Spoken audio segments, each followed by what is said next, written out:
Hello and welcome back to the channel, where today we're uncovering a secret weapon of the professional kitchen.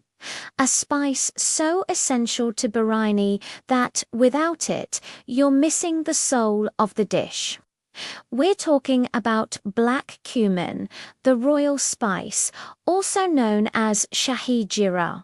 If you've ever wondered why restaurant biryani has that unique sweet-smelling aroma that you just can't replicate at home, this is very likely the reason. Now, let's clear up some major confusion right away. In the culinary world, a lot of spices get mixed up, and black cumin is a prime victim. It's often mistaken for regular cumin or even Nigella seeds. But professionally, when we talk about that signature spice for biryani and rich Mughlai cuisine, we are specifically referring to Shahi Jeera. It's time to learn the cookings and elevate your cooking from home style to professional grade. So where does this royal spice come from?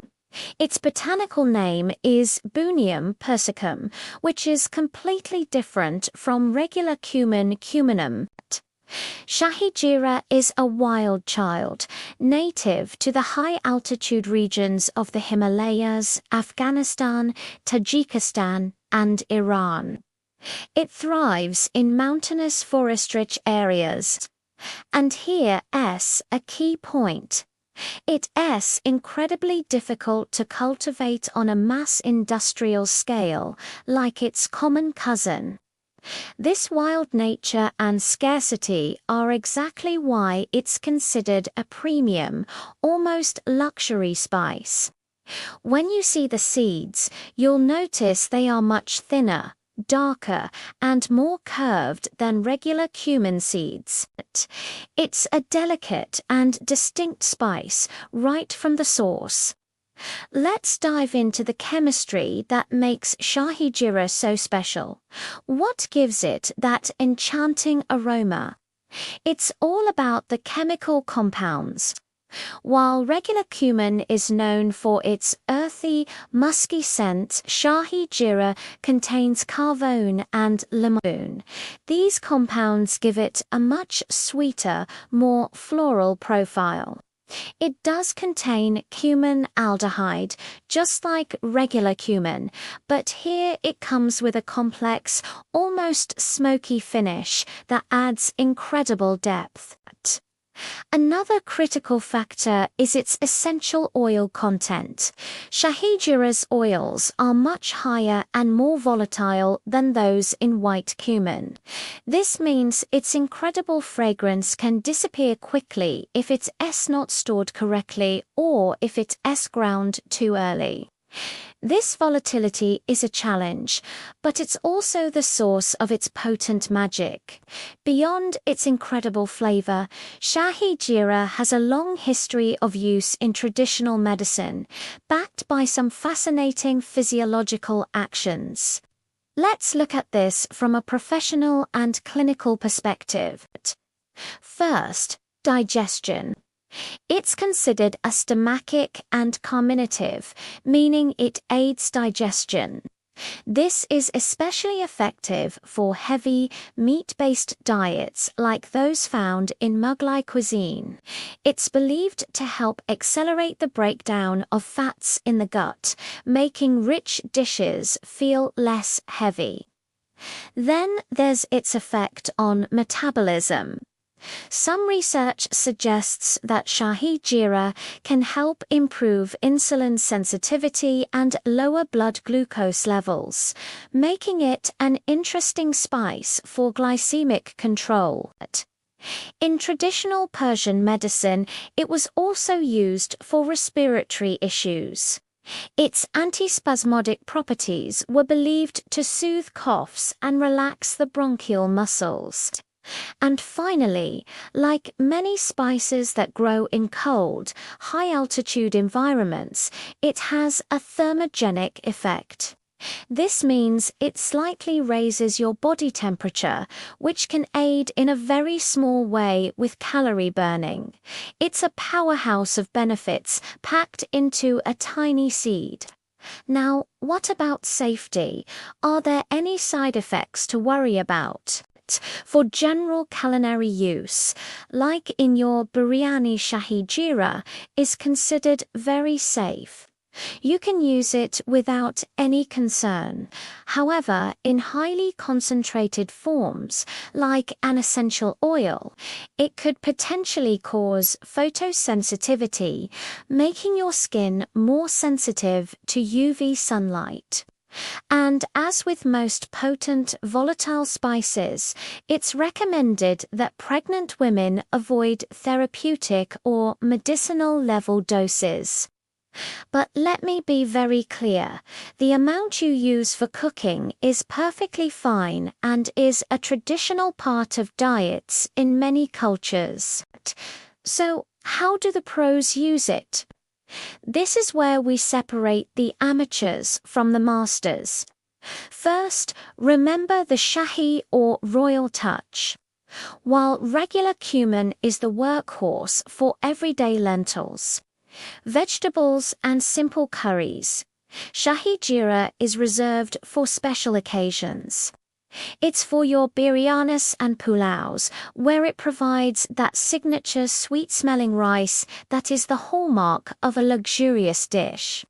It's a core component in high-end aromatic garam masala blends, not just heat, and it's perfect in rich kormas, where it beautifully balances the creaminess of nuts, yogurt, and ghee.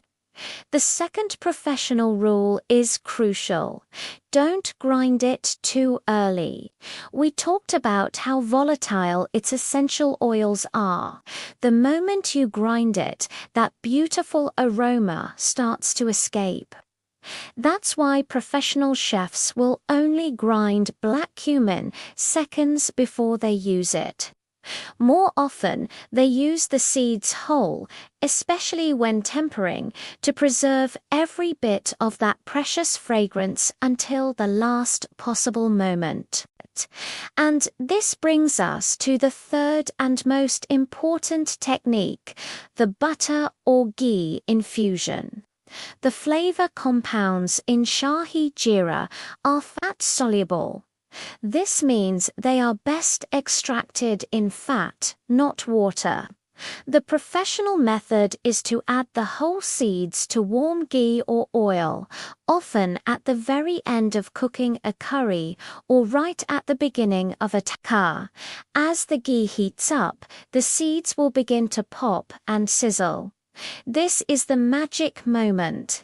They release a nutty, smoky fragrance that infuses the fat, which then permeates the entire dish. This simple step is a total game changer. One of the biggest hurdles for any home cook is actually buying the right spice. It is so common for vendors to mislabel these seeds.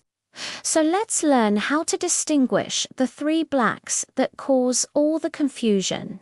First up, black cumin, our shahi jeera. Look for seeds that are tiny, very thin, and dark brown or black.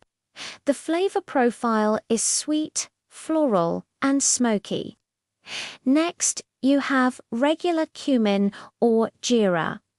These seeds are noticeably thicker and a lighter shade of brown. The flavor is what you're probably most familiar with, very earthy, musky, and with a slightly bitter note. It's strong and pungent, but not sweet or floral. Finally, we have Nigella seeds, often called Kalonji or Black Caraway. These are visually very different. They are jet black, not dark brown, and have a distinct triangular or teardrop shape. Their flavor is nothing like cumin. It's peppery, slightly bitter, with notes that people often compare to onion or oregano. So remember, thin and dark brown is Shahi Jira, thicker and lighter brown is regular Jira, and triangular and jet black is Nigella. Knowing this will save you from a lot of culinary disappointment. Now, let's put it all together. Here is the ultimate professional application for your next biryani. When you are preparing the water to boil your basmati rice, this is what you do. Along with your bay leaf, star anise and other whole spices, add 1 teaspoon of whole black cumin or shahi jit. As the water heats up and boils, the shahi jira will do 2 things. It will slightly dye the water, giving it a beautiful hue, but more importantly, it will scent the steam. This aromatic steam will then get absorbed by every single grain of rice as it cooks. The result, your rice will be infused with that signature, luxurious, restaurant-quality fragrance from the inside out.